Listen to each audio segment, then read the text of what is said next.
Ayan po, tapos na yung pagprito natin ng empanada. Ayan.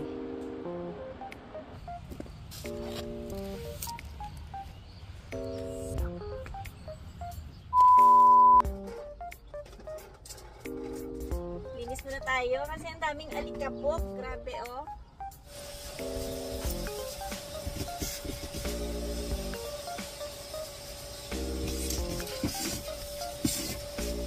Tapos nag-spray din siya ng pintura na itim. Kasi may mga part na natutuklap na din. So inagapan na lang niya kasi kakainin ng kalawang yung part na yung matatanggalan ng pintura.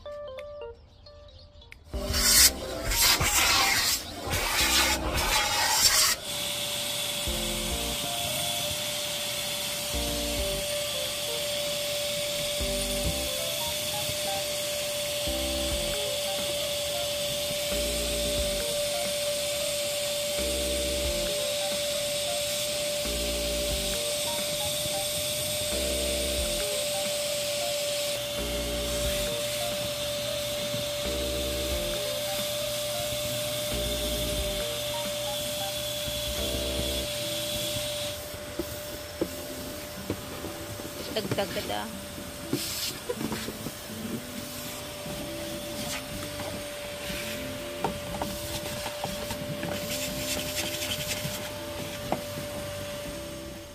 Hello mga ka-viewers! Welcome back po sa aming channel.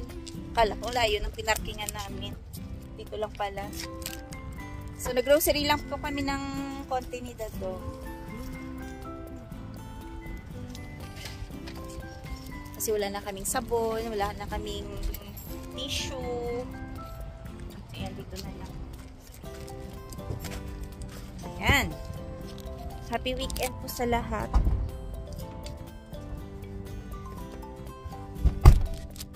Shoutout pala kay Paul Marquez. Saka kay Maricel. Sabi niya lalo ka daw ano daw yung term mo? Ayan, malikmata lang siya na. Lalo ka daw gumagwapo ba o sumusyonda? Ikaw pula. Ikaw pula, matagal na ako. Ano, gwapo? Peligero din ano. So, meron tayong instant coffee. Sa bahay ka na ba magkakape? Wala ako sa tips. Love na love talaga yung Teams. Ako balik, muna tayo. Balik loob muna tayo sa tsaa-tsaa lang muna, tsaka sa oatmeal. Huwag tayo masyadong abusado. Kasi parang napapagaya na ako dito pagka nabili siya ng kape, ako napapabili din. So kailangan natin magbalik loob. Huwag ka bumili, yan lang solusyon. Paano ako yung pinapabili niya? Ingitera pa man din ako na, alam mo yung maaamoy mo yung kape, syempre parang gusto mo rin makikiinom, diba? Parang alungkot naman na siya kumakain ng bagel tapos nainom ng kape tapos ako tingin-tingin lang. Oh, alam mo na, ingitera ako. Apa? Ano sa buhay? Wala talagang kausap to oh. So, medyo malamig yung panahon na medyo maaraw. Ramdam na namin yung pagdating ng fall. Yung paligid may unti-unti nang nagiging dilaw na mga plants, mga dahon-dahon ng kahoy. Puno.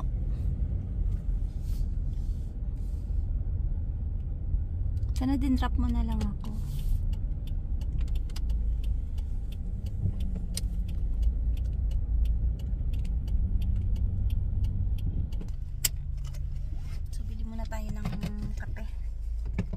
Ano, ako na lang? As usual, yung kanyang pinapa-order, bagel. Yung bus dito, pasasaglit lang talaga sila sa station, ano. Ano Pag walang pasahero, diretso na lang. Dito hindi yung bus ang mag-aantay sa'yo. Nga. Mag-aantay sa kanila. Pag oras nila na ganun yung daan nila, sasaglit lang sila.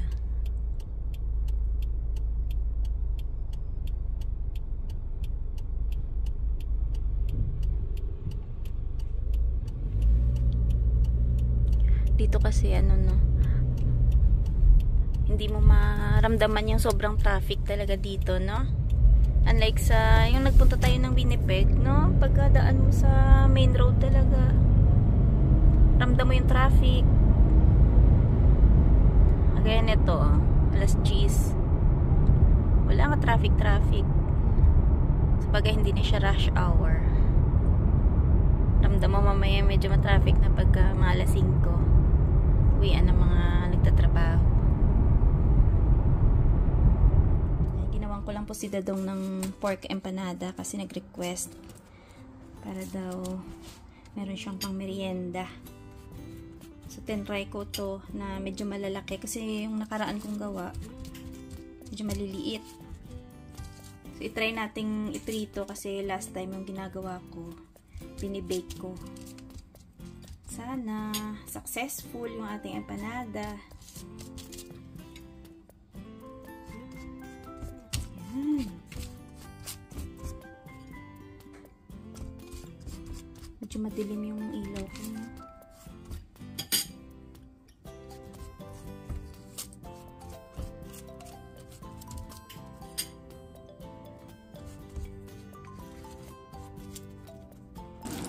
Ito na po yung ating pritong empanada.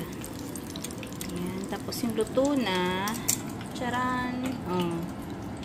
Yan na yung luto na. Ganda ng kulay, diba? Bali, ano to? Brown pork. Tapos may konting gulay. Ganda ng kulay. Up.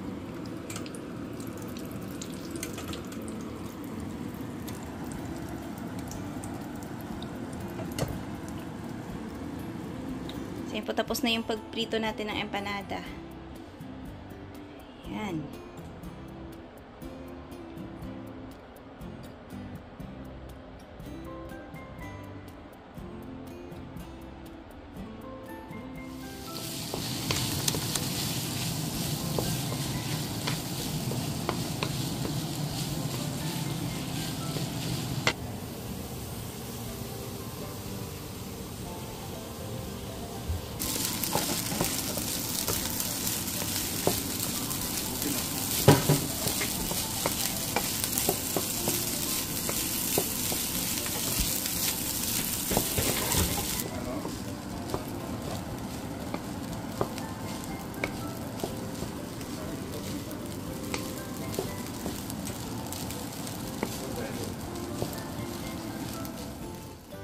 Medyo madami na po yung hinog natin na kamatis, kaya harvest na natin.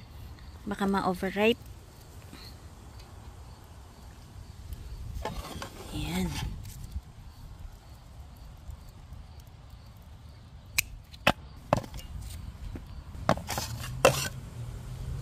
Yan o, ang dami. Kala mo mga sili, ano?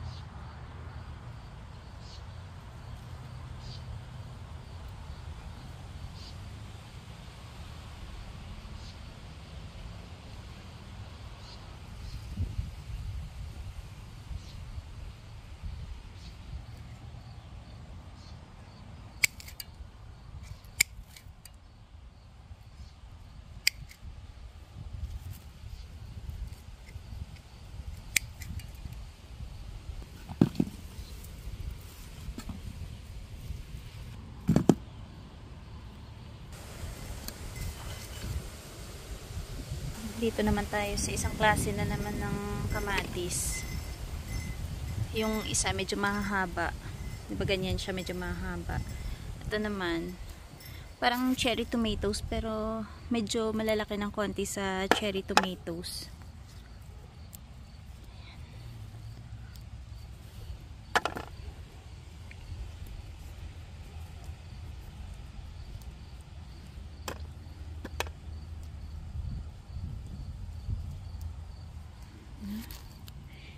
Hinog na.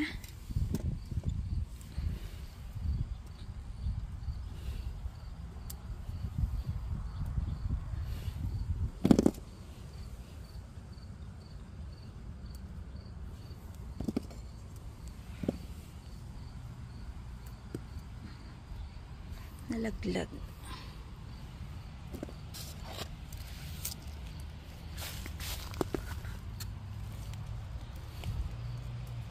Op, nalaglag.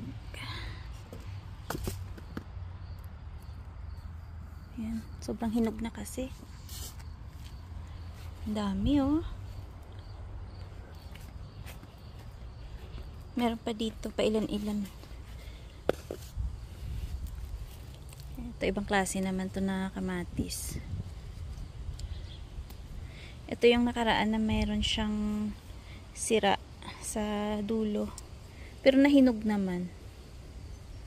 Yung sabi nila kulang daw sa fertilizer. Ayan.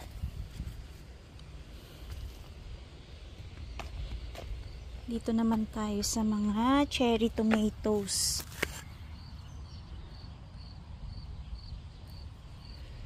Sa lahat ng kamatis, ito yung pinaka-favorite namin. Yung Sweet Millions. Kasi matamis siya. Masarap siyang ipare sa isda or basta pag kumakain ka, masarap siyang iulam. Yan ang cute.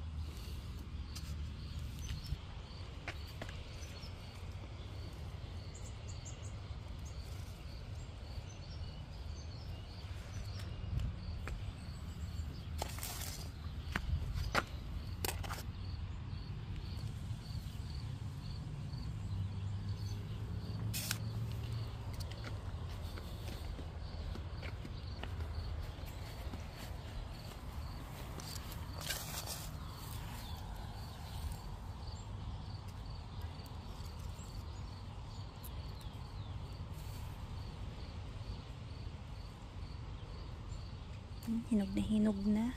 Pagka hawak mo parang madudurog na siya.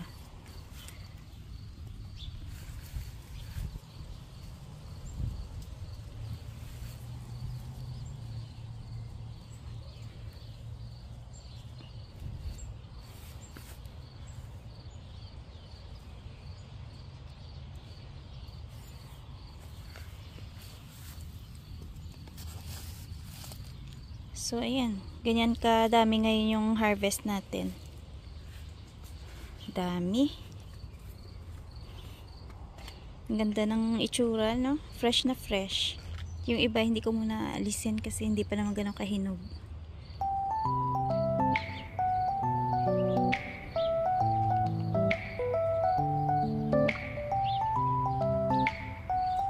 Ang daming ibon ngayon dito. Sila oh. Parang may bunga kasi yung kahoy na yan eh. Para siyang maliliit na berries. Uy, ang daming lumipad na ibon.